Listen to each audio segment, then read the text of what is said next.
Bien, séance du 26 janvier 2021, deuxième partie. Alors, faisons le point pour ce qui concerne notre état d'avancement dans le plan. J'arrive à la fin de cette troisième grande partie de mon cours que j'ai consacrée à l'examen de quelques-unes des grandes notions investies dans toute description, toute tentative de compréhension des objets de la science astronomique. J'avais passé successivement en revue, vous vous en souvenez, les notions de cosmos, d'espace d'abord, de cosmos, d'univers, et enfin, c'était le quatrième point, de très loin, le plus long, le plus consistant, le plus important de cette troisième partie, et c'était le donc, point 3.4, la notion de monde. J'en ai terminé avec ce quatrième point de la troisième partie, et donc j'ai achevé ce parcours qui nous a fait découvrir différentes acceptions de cette idée si commune, ou au fond si habituelle à notre univers mental, cette notion de monde. Et comme vous l'avez remarqué, c'est l'idée de monde vécu, l'acception husserlienne, la signification que la phénoménologie a donnée à cette notion de monde qui m'a retenu le plus longtemps. J'en ai terminé avec cette approche donc de la notion de monde, et plus spécialement dans sa version husserlienne de monde vécu, avec tous les problèmes que cela nous a permis de soulever.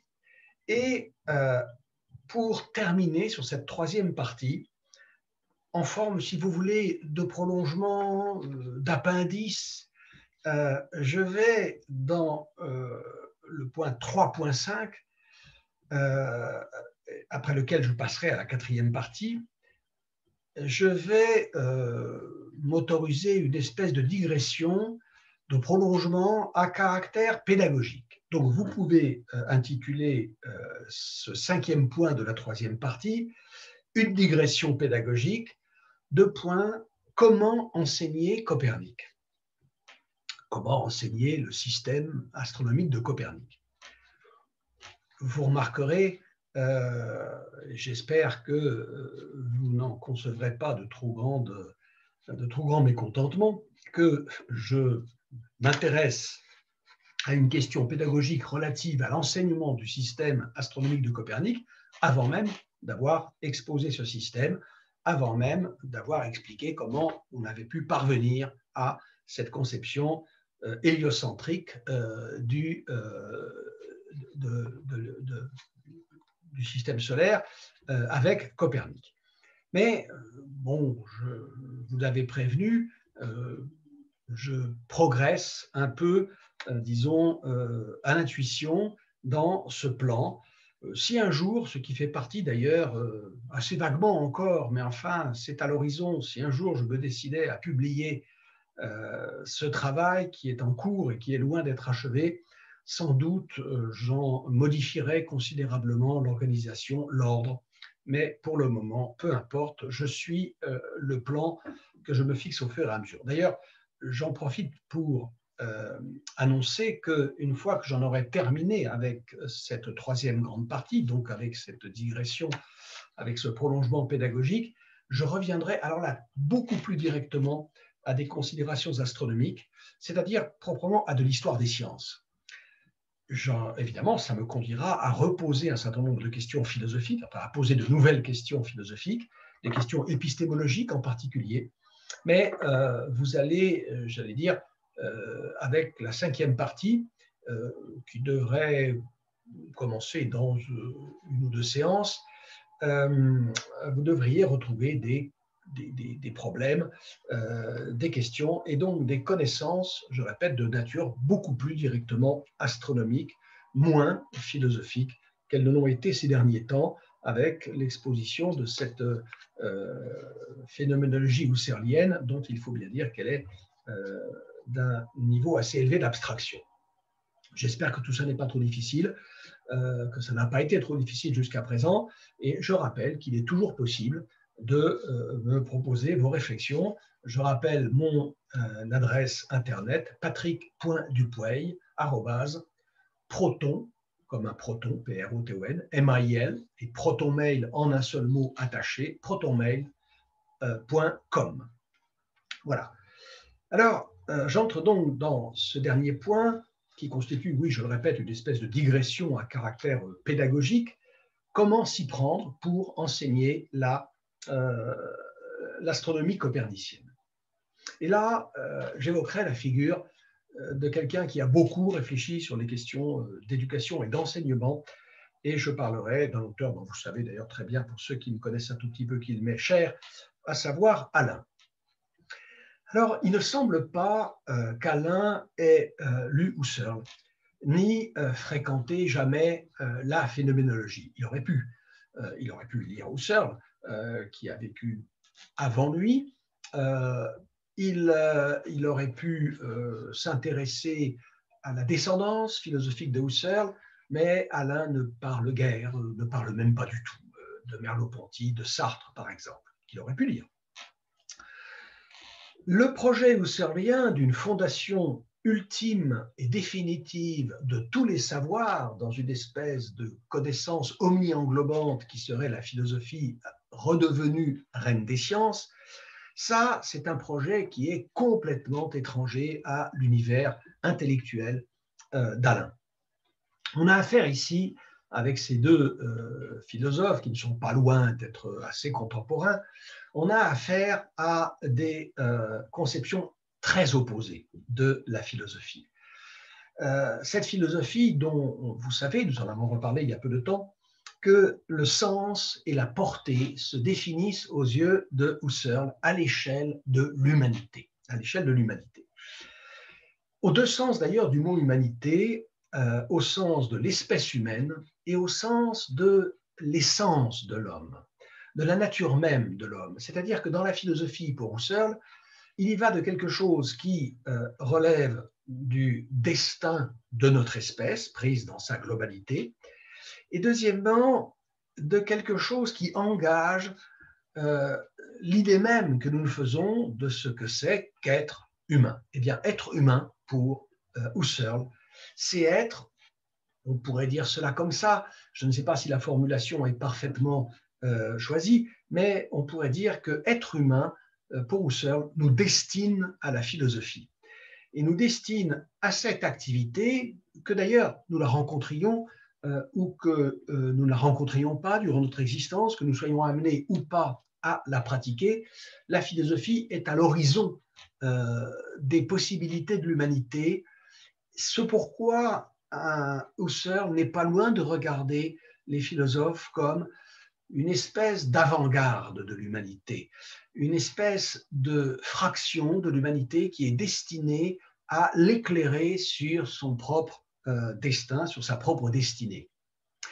Et c'est pour cela que Husserl voit dans la philosophie ce qui, à une époque, en constitue, on va dire, l'inspiration essentielle. Inspiration qui peut être aussi bien d'ailleurs favorable au devenir de l'humanité dans le sens de ce qui est son destin, ce qui s'est trouvé par exemple chez les Grecs de l'Antiquité, ce qui se retrouve à la Renaissance, mais qui peut aussi, une époque, avoir une philosophie, reposer sur une philosophie, être inspiré par une philosophie qui, très loin de la conduire vers son accomplissement, la conduit au contraire vers une crise, peut-être même vers un risque de destruction. Et pour Husserl, c'est le cas de l'époque qui est la sienne, qui est, selon lui, minée par cette philosophie qu'il appelle l'objectivisme ou le naturalisme, qui conduit aux antipodes de ce que doit être le destin, le salut, on pourrait même dire, de l'espèce humaine. Et vous savez, je l'avais dit, que Husserl considère les philosophes comme les fonctionnaires de l'humanité, ce que j'ai appelé là à l'instant une espèce d'avant-garde de l'espèce humaine, ce qui est une idée qui aurait certainement fait ouvrir à Alain des yeux tout grands. parce que Alain a de la philosophie une conception, certes, si vous voulez, très noble, très élevée, mais quand même beaucoup moins ambitieuse, au sens où la tâche qu'il lui assigne, la tâche qu'Alain assigne à la philosophie, est plutôt située à l'échelle individuelle. Il y voit plutôt, à la manière des anciens, à la manière des grandes sagesses de l'Antiquité, depuis les sagesses présocratiques jusqu'à celles des derniers stoïciens de l'époque impériale, eh bien, Alain voit dans la philosophie une discipline intellectuelle que doit assumer l'individu à son échelle. Il y voit un chemin de sagesse pour les individus.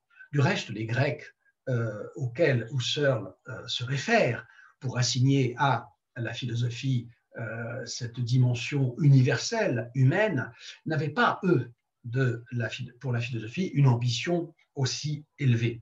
Je pense que Alain est beaucoup plus proche, en dépit de l'omniprésence de la référence au grec chez Husserl, je pense qu'Alain est beaucoup plus proche de l'inspiration qui était celle des philosophes, des représentants grecs de la philosophie. Ça ne veut pas dire que pour Alain, philosopher ou faire de la philosophie soit une activité qui ne renvoie qu'à la possibilité d'un salut ou d'un destin individuel et encore moins, si vous voulez, personnel ou égoïste. Parce que la philosophie a, chez Alain, par exemple, une dimension politique. Mais être philosophe pour Alain, en tant qu'on a à s'intéresser à la politique, autant qu'on a à se préoccuper de politique. Alain disait, la politique est une chose sale et ennuyeuse, dont il faut bien s'occuper comme on s'occupe d'autres choses sales et ennuyeuses. Eh bien, s'intéresser à la politique en philosophe, pour Alain, c'est être conscient de sa responsabilité individuelle de citoyen, c'est assumer cette responsabilité individuelle de citoyen dans une tâche qui, pour lui, ne consiste pas du tout à viser pour l'humanité, ni même d'ailleurs pour une société, à viser quelque chose comme une organisation idéale, comme un État idéal. Non, la tâche du citoyen politique pour Alain, en tant que ce citoyen, a acquis une conscience, grâce à la philosophie, de ses obligations, c'est exercer une vigilance de tous les instants sur tous les pouvoirs. Car le pouvoir est en un sens partout. Il n'est pas seulement d'ailleurs dans l'État, il est dans toute instance, par exemple, hiérarchique. Et Alain, en ce sens, se rattache à une certaine tradition, on va dire, à la fois libérale, radicale, au sens qu'a le terme à son époque, et à une tradition anarchiste aussi. Alain n'est pas anarchiste. Alain est parfaitement convaincu de la nécessité du pouvoir étatique. Mais il y a quelque chose chez Alain qui fait droit à la préoccupation anarchiste de, je dirais, de soucis individuels, de vigilance vis-à-vis de l'État et donc de critique de l'État. Il y a une dimension critique de l'État chez Alain. Et c'est ça que lui a appris en particulier la philosophie. Mais là, il faudrait entrer plus profondément dans l'œuvre d'Alain. En revanche, il y a un autre aspect sur lequel Alain a beaucoup réfléchi en tant que philosophe, toujours, c'est l'enseignement et la pédagogie. Et je ne saurais trop vous recommander de vous plonger dans les propos sur l'éducation. Vous savez que les propos d'Alain ont été publiés en recueils thématiques divers, propos sur le bonheur, propos sur les pouvoirs, propos sur la nature, propos sur la littérature. Eh bien, à mon avis, l'un des recueils de propos thématiques qui peut être le plus aisément lu par des non-professionnels, eh bien, c'est sans doute les propos sur l'éducation. Le plus célèbre, le plus connu, le plus lu, c'est évidemment les propos sur le bonheur, mais je crois que juste après, il faudrait mettre les propos sur l'éducation. En tout cas, c'est un texte que je ferai plus que conseiller de lire à tous ceux qui s'intéressent à la pédagogie, à tous ceux qui seraient en particulier engagés dans un travail d'enseignement au titre de professeur ou qui viseraient à s'engager dans cette carrière. Et dans les propos sur l'éducation, donc, on lit au propos numéro 18, qui est le propos du 25 novembre 1921, car bien sûr, ces recueils de propos thématiques sont des compilations, des collections de propos parus jour après jour dans la presse quotidienne, selon la modalité qui était celle d'Alain dans ce genre très particulier que sont les propos. Donc, le propos numéro 18 des propos sur l'éducation nous dit ceci. Je vais lire ce passage, ensuite de quoi je le commenterai. Il y a savoir et savoir. Lorsqu'un instituteur commence à expliquer les choses du ciel, décrivant d'abord les apparences et définissant l'est et l'ouest par le lever et le coucher des astres, il se trouve toujours un mioche pour dire « Ce n'est pas vrai que le soleil se lève et se couche, c'est la terre qui tourne, c'est mon papa qui me l'a dit. » Fermez les guillemets, c'est maintenant Alain qui reprend la parole pour commenter cette intervention du mioche. Ce genre de savoir est sans remède. Car celui qui sait ainsi prématurément que la terre tourne ne donnera jamais assez d'attention aux apparences. Et si on lui parle de la sphère céleste, forme auxiliaire dont il est impossible de se passer pour décrire les apparences, il pensera que ce n'est pas ainsi et cherchera, bien vainement, l'ordre copernicien tel qu'on le verrait d'une étoile. L'ordre copernicien est la vérité des apparences, mais j'estime qu'il faut 2 ou 3 ans d'observation suivie et selon les apparences avant de former réellement l'idée du système solaire. C'est un mal irréparable et trop commun de douter avant d'être sûr.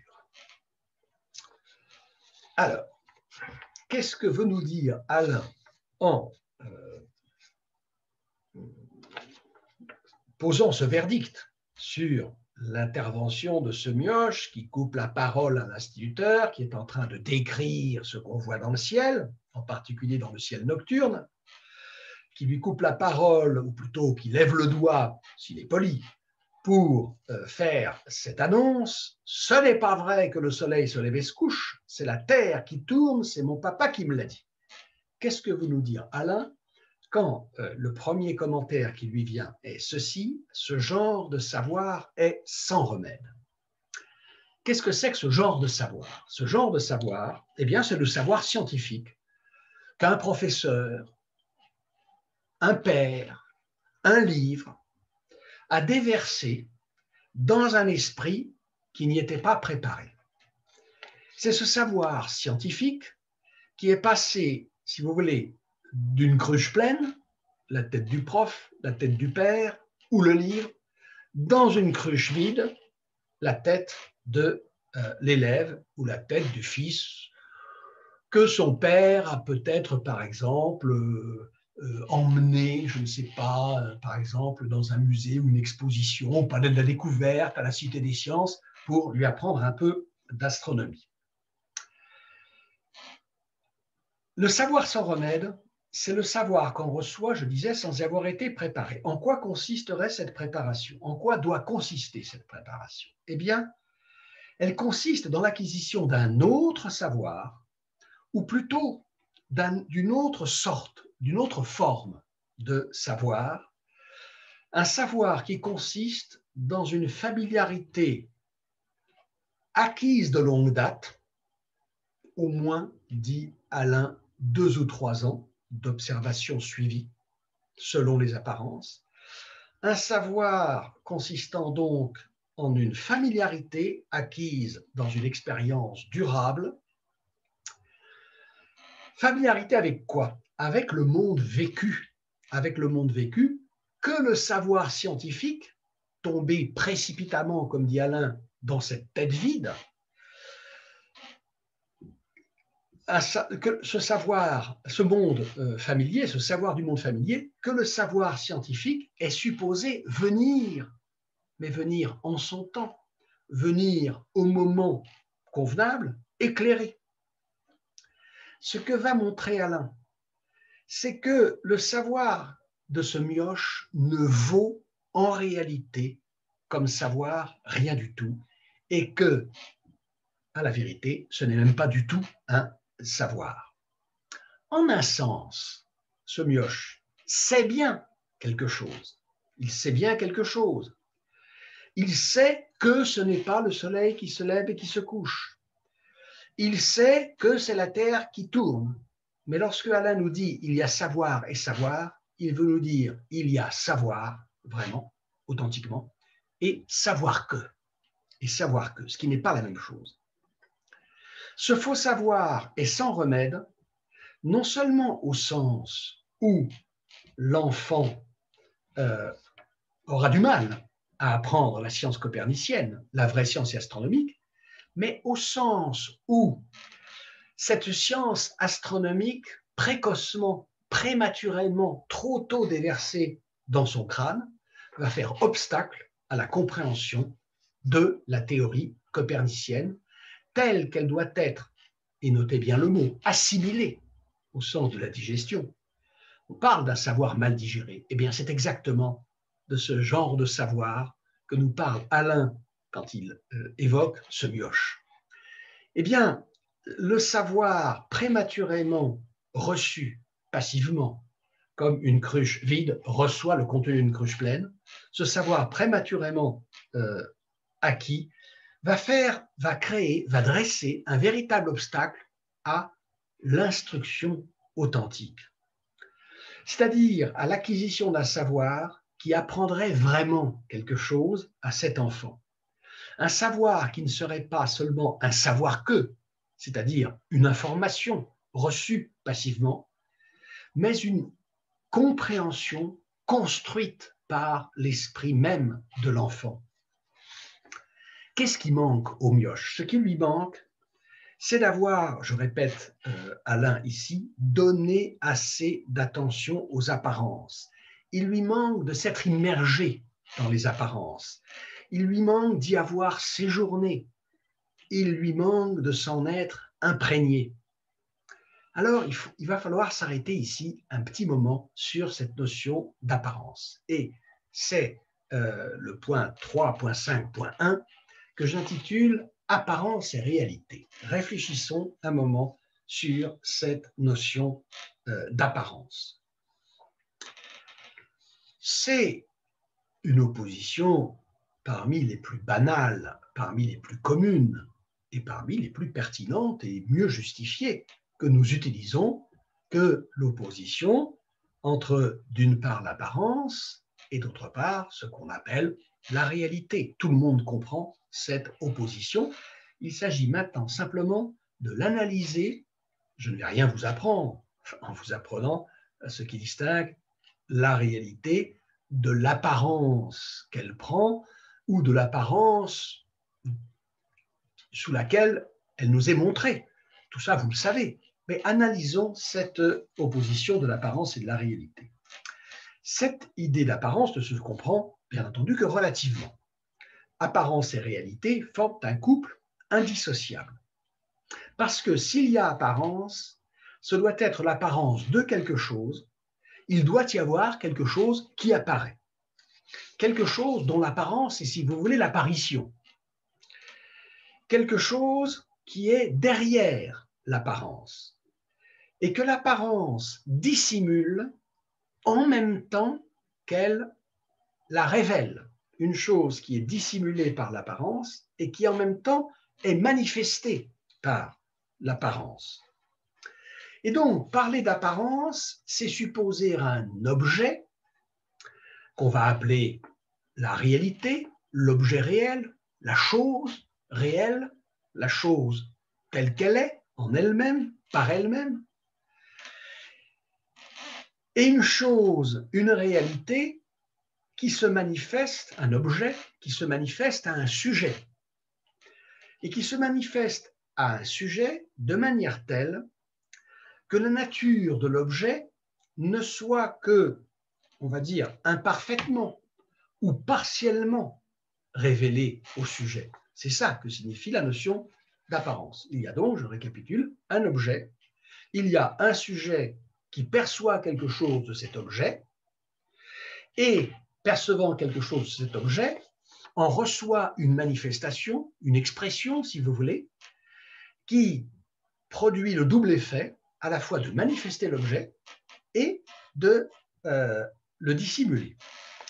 Il faudrait être plus précis et bien remarquer ceci, qu'après tout, là, il peut y avoir une apparence qui ne manifeste pas un objet, au sens où une apparence peut exister sans qu'il y ait même rien de ce qui apparaît dans l'apparence, c'est-à-dire sans qu'il y ait rien derrière. Ça arrive. C'est le cas en particulier lorsque vous avez affaire à un mirage. Par exemple, vous circulez sur une route goudronnée, tout le monde a fait cette expérience. Un jour d'été, par grande chaleur, vous voyez la route mouillée. Eh bien, l'eau que vous voyez sur la route n'est pas une eau qui est sur la route et qui se présente à vous sur une certaine apparence qui ne serait pas exactement conforme à la réalité de l'eau qui est sur la route. Non, il n'y a pas d'eau du tout sur la route. Il n'y a pas d'eau du tout.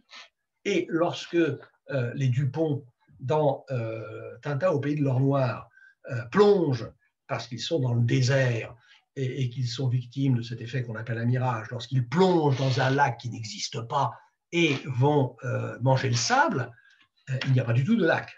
Donc, l'apparence ne manifeste pas toujours une chose qui est cachée derrière, mais le plus souvent, presque toujours, ce que nous appelons apparence, c'est une certaine manière pour quelque chose qui a bien une certaine réalité de nous apparaître, de nous être manifesté sur un mode et de telle façon que la manifestation que nous en recevons, eh bien, entretient une certaine distance, un certain écart avec la réalité dont elle est la manifestation.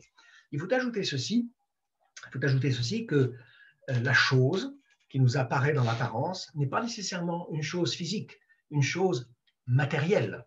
Ça peut être une chose d'une toute autre nature, par exemple spirituelle.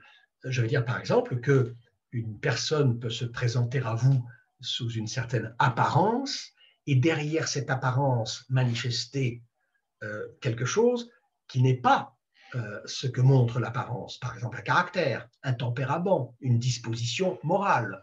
Le filou, l'escroc, va se donner les moyens de se présenter devant vous sous l'apparence d'une personne honnête. Il y a aussi, par exemple, des apparences de nature purement intellectuelle, de nature rationnelle. Il y a des apparences en mathématiques, par exemple, des apparences en mathématiques. Si, par exemple, si je vous présente le nombre, j'ai sans doute d'ailleurs déjà pris cet exemple-là, si je vous présente le nombre 0,9999999 et ainsi de suite à l'infini, un zéro, une virgule, suivi d'une infinité de 9. Eh bien, vous allez me dire, oui, c'est un nombre qui est très proche de 1, mais qui est quand même distinct et différent de 1 par une toute petite quantité, la quantité qui lui manque pour être 1, puisque 0, c'est 0,99999 à l'infini. Bon, ça c'est une apparence, et une apparence trompeuse, puisque 0,99999 à l'infini est strictement égal à 1. Strictement égal à 1. Il ne manque rien à ce nombre 0,999 avec une infinité de 9 pour être absolument, rigoureusement, strictement égal à 1. Je suppose que plus d'un d'entre vous va tiquer devant cette affirmation. Alors, je vais m'efforcer de mettre, je ne l'avais pas prévu, je n'avais pas prévu de prendre cet exemple, mais je vais m'efforcer de mettre cette démonstration sur le blog afin que tout le monde puisse être convaincu. Même quand on a lu la démonstration, on peut encore résister. Je veux dire qu'on peut encore avoir quelques réticences à l'admettre, mais la démonstration est absolument irrécusable. Je vous en mettrai 2 sur le blog pour que vous puissiez voir ce qu'il en est. Donc, de même, autre exemple d'apparence, les sites Internet falsifiés. Hein.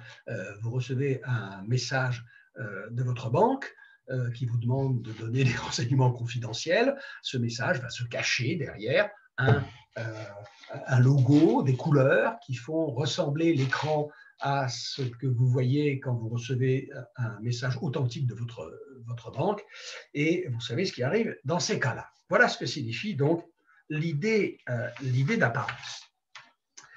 Alors, cette idée d'apparence va susciter une sorte de métaphores et de comparaisons qui vont toujours par couple. Des couples d'opposés dont l'un va figurer, illustrer, symboliser ce qui est le réel, dont l'autre va figurer, symboliser ce qui est l'apparence. Par exemple, le couple d'opposés du visage et du masque, ou encore de la personne et de son déguisement, de son costume. L'habit ne fait pas le moine. Ou encore la métaphore de la profondeur et de la surface. La profondeur et la surface, oui. Quand on dit, quand on déclare par exemple se méfier de telle ou telle apparence, on dit il faudrait creuser, il faudrait aller voir derrière. Ou encore, par exemple, le noyau et l'enveloppe. Voilà. Tout ce qui brille n'est pas or, par exemple. Et donc, il y a un postulat philosophique sous-jacent à l'idée même d'apparence, au concept d'apparence. Il y a un présupposé de nature philosophique. Ce présupposé, c'est le présupposé du réalisme. Ce qu'on appelle réalisme en philosophie, bien que le terme ait des significations quelquefois différentes selon les contextes, ce qu'on appelle réalisme en philosophie, c'est la conception selon laquelle il y a une réalité des choses et que cette réalité des choses est indépendante de la perception que nous en avons, des sensations que nous en recevons, de l'idée que nous nous en faisons, des discours que nous tenons sur elle ou des théories que nous pouvons produire à son sujet. C'est ça qu'on appelle le réalisme. Le réalisme aujourd'hui n'est pas une philosophie très en forme.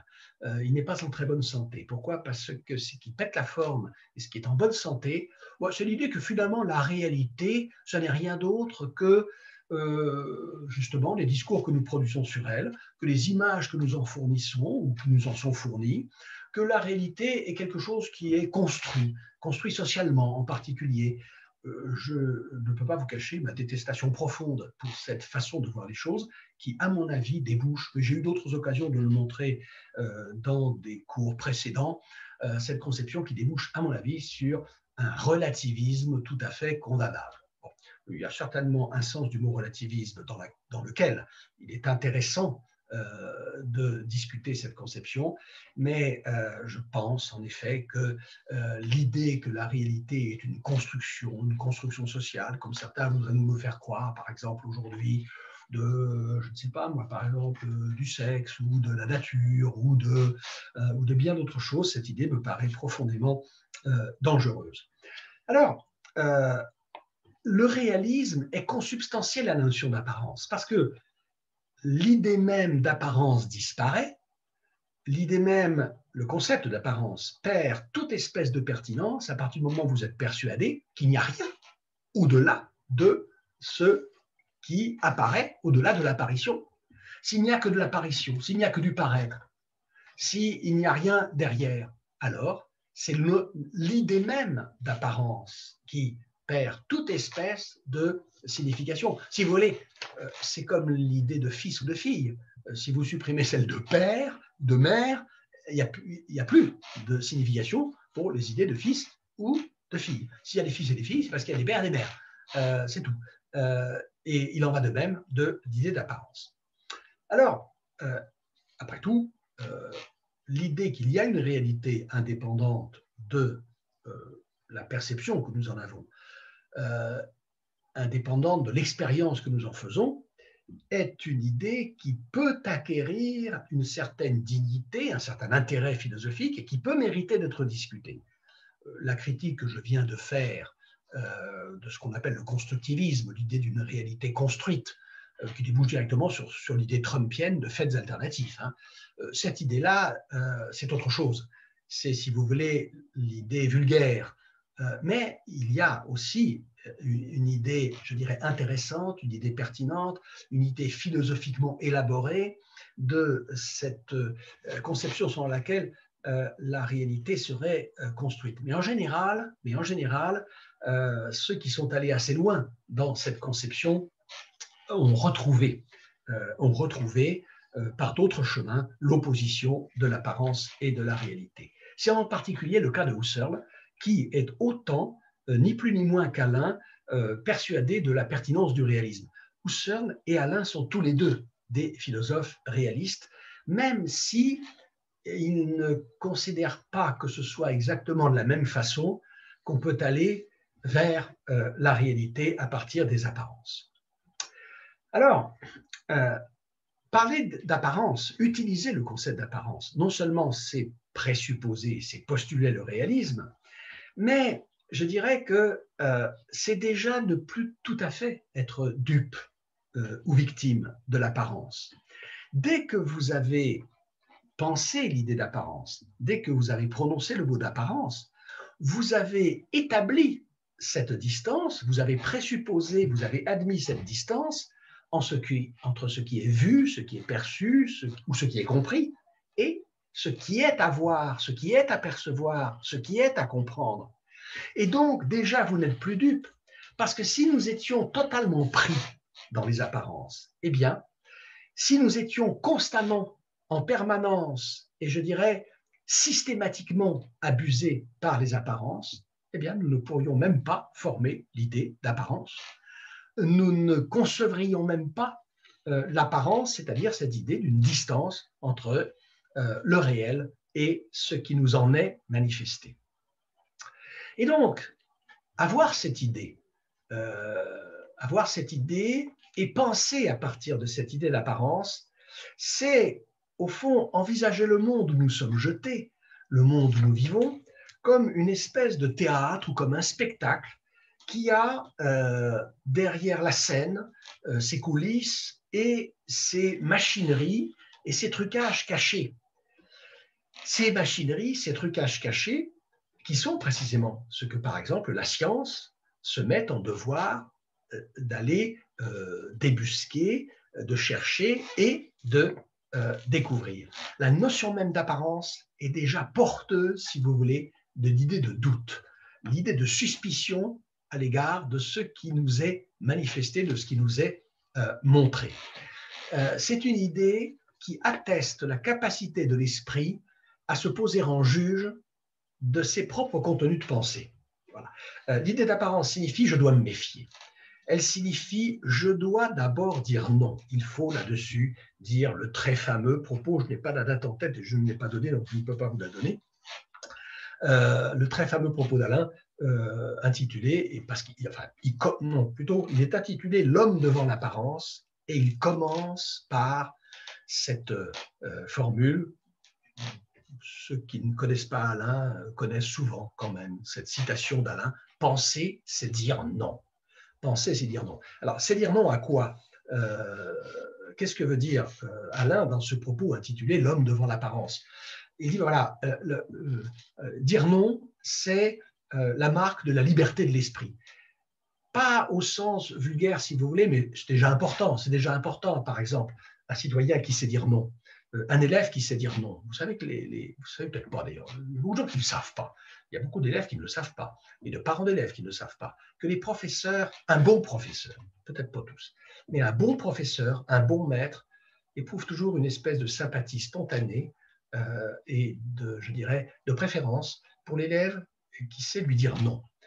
Non pas au sens de la désobéissance bête et méchante, mais au sens de la résistance intellectuelle. Parce qu'il se dit qu'il a affaire à un esprit qui est capable d'une certaine consistance et surtout d'une certaine liberté.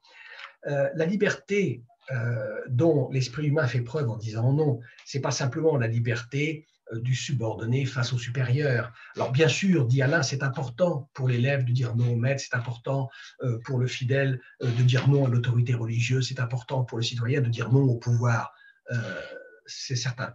Mais c'est d'abord à lui-même. Que l'homme doit dire non, c'est en disant non à lui-même qu'il atteste sa liberté. De quelle manière? Il dit non à ce qu'il a d'abord cru. Il dit non à ce qu'il a d'abord pensé. Il dit non à ce qui s'est d'abord présenté dans un premier temps à son esprit. Le symbole, dit Alain, de l'esprit libre, de l'esprit qui dit non, c'est l'homme qui met sa main en visière au-dessus de ses yeux, et qui les plisse légèrement pour se demander ai-je bien vu? Ai-je bien vu? Et c'est pour ça d'ailleurs que Alain a cette comparaison. Il dit voilà, il dit le signe du oui. Le signe du oui, c'est le signe de l'homme qui s'endort. Le signe du non, c'est le signe de l'homme qui secoue la tête au réveil. Donc restons éveillés, sachons dire non et sachons douter.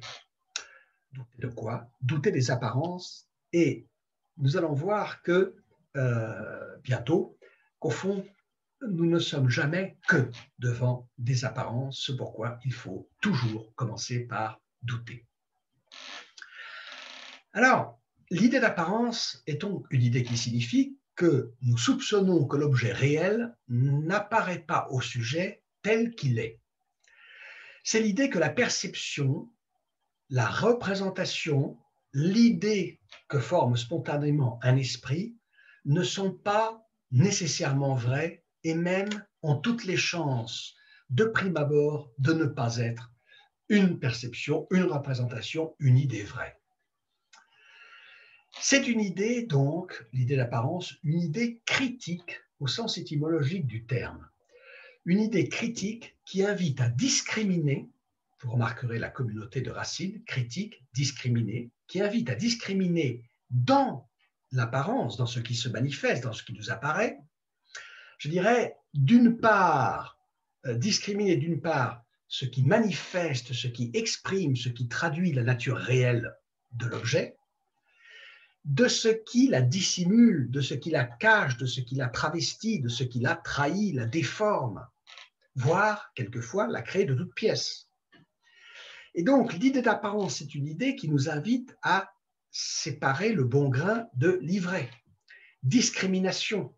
Discrimination qui est une opération qui va s'accomplir en utilisant certains critères. Vous voyez, critique, discrimination, critères. C'est toujours la même idée, c'est une idée qui étymologiquement renvoie à une famille de mots latins qui signifie faire un tri, passer au crible, passer au crible. Voilà ce à quoi nous invite l'apparence, passer au crible. Donc, qui dit apparence dit qu'intervient une espèce de déformation, de falsification, qui peut avoir plusieurs causes. Alors, certaines causes d'apparence sont à chercher du côté du sujet qui perçoit, du sujet qui se représente, du sujet qui comprend. Prenons quelques exemples. Du côté de l'organisme, par exemple, du corps.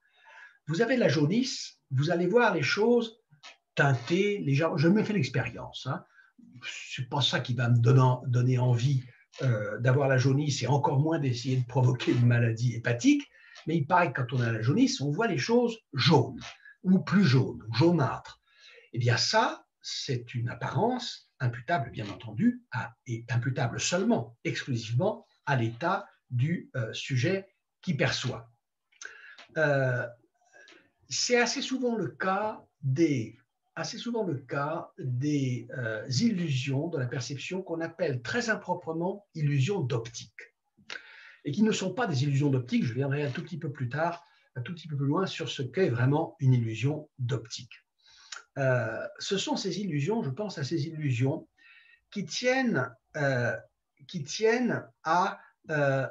au dispositif interne au sujet. Par exemple,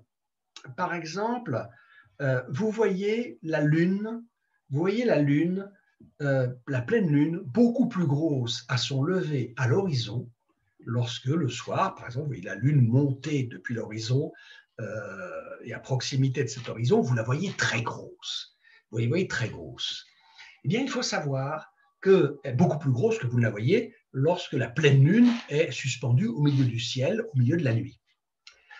Il faut savoir que cette illusion qui nous fait paraître la Lune démesurément grossie à l'horizon, la pleine Lune, est une illusion qui tient entièrement à notre perception, elle tient à l'interprétation que notre cerveau fait de l'ensemble pleine Lune et du paysage qui l'environne, même si on ne voit pas clairement ce paysage, puisqu'il fait nuit ou presque nuit, c'est le cerveau qui est responsable de cette illusion. Il n'y a rien à voir, par exemple, rien, mais rien du tout, avec un phénomène optique qui traduirait, par exemple, la circulation de la lumière dans l'atmosphère. Rien à voir, par exemple, avec le soleil aplati, déformé dans le sens de l'aplatissement, à l'horizon au moment du coucher, par exemple. Ça, c'est un phénomène optique. Ça, c'est un phénomène physique qui tient à certaines déviations des rayons de la lumière. Alain vous dit, vous avez un moyen très simple, mais très très simple, d'éliminer l'illusion de la pleine lune à l'horizon. Vous prenez une feuille de papier, vous la roulez, hein, vous prenez une feuille de papier comme celle-ci, et qu'est-ce que vous faites? Vous en faites un tube. Vous en faites un tube, un petit tube, et vous arrangez à pour ce que ce tube est une dimension à peine plus grande, un diamètre à peine plus grand que celui de la pleine lune. Vous regardez dans le tube. Dès que vous avez mis la pleine lune dans le tube, elle retrouve toute sa taille, je dirais, normale. En vérité, la lune n'a pas de taille visible normale, mais elle a la taille qu'elle a quand elle est au milieu du ciel, en pleine nuit. Ce qui veut dire que le dispositif de l'illusion est de l'apparence et purement et simplement interne. Nous n'avons pas affaire là à ce qui s'appelle une illusion d'optique, de la même façon, par exemple, l'illusion que quelqu'un va se faire sur les sentiments qu'un autre a à son égard peuvent tenir uniquement à la disposition psychologique dans laquelle se trouve cette personne vis-à-vis de cet autre. Voilà, donc ça c'est la première catégorie de causes qui peuvent produire une apparence, des causes strictement, purement internes au sujet. Après, il va y avoir des causes qui sont soit situées purement et simplement dans l'objet, soit situées quelque part entre le sujet et l'objet. Je vais prendre un exemple de cause située entre le sujet et l'objet. Toutes les illusions d'optique, dont je viens de donner un exemple, le soleil qui paraît aplati lorsque vous le voyez se coucher à l'horizon. Il prend en effet une figure aplatie. Pourquoi? Le soleil n'a pas changé de forme, ça va de soi, mais simplement un des phénomènes de diffraction de la lumière venant du soleil et venant frapper vos yeux ont lieu dans l'atmosphère. Et c'est ce qui se produit pour les mirages. Les mirages ne sont pas des hallucinations. Il ne faut pas confondre un mirage avec une hallucination. L'hallucination dans le désert peut être provoquée par exemple par une chaleur excessive, par la déshydratation, et là vous pouvez commencer à voir des choses comme vous en voyez si par exemple vous avez absorbé des substances hallucinogènes, mais le mirage est un phénomène tout à fait réel optiquement. Ça veut dire que si vous prenez en photo un mirage, le mirage est sur la photo. Tandis que si vous avez bu un coup de trop et que vous voyez passer des éléphants roses, vous pouvez les photographier, ils ne seront pas sur la photo. Mais le mirage, oui, un mirage est sur une photographie. C'est ce qui fait la différence avec une hallucination. Enfin, il y a les apparences qui sont dues à l'objet lui-même. Par exemple, vous voyez la Lune lumineuse, la Lune n'est pas lumineuse, elle ne fait que refléter une lumière qui lui vient du Soleil. Relève de l'apparence imputable à l'objet lui-même, eh bien, toutes les apparences qui sont suscitées volontairement, délibérément, par des individus humains ou des institutions humaines qui développent des stratégies de dissimulation bien connues bien connues, pas assez connues souvent malheureusement, pour tromper leur monde.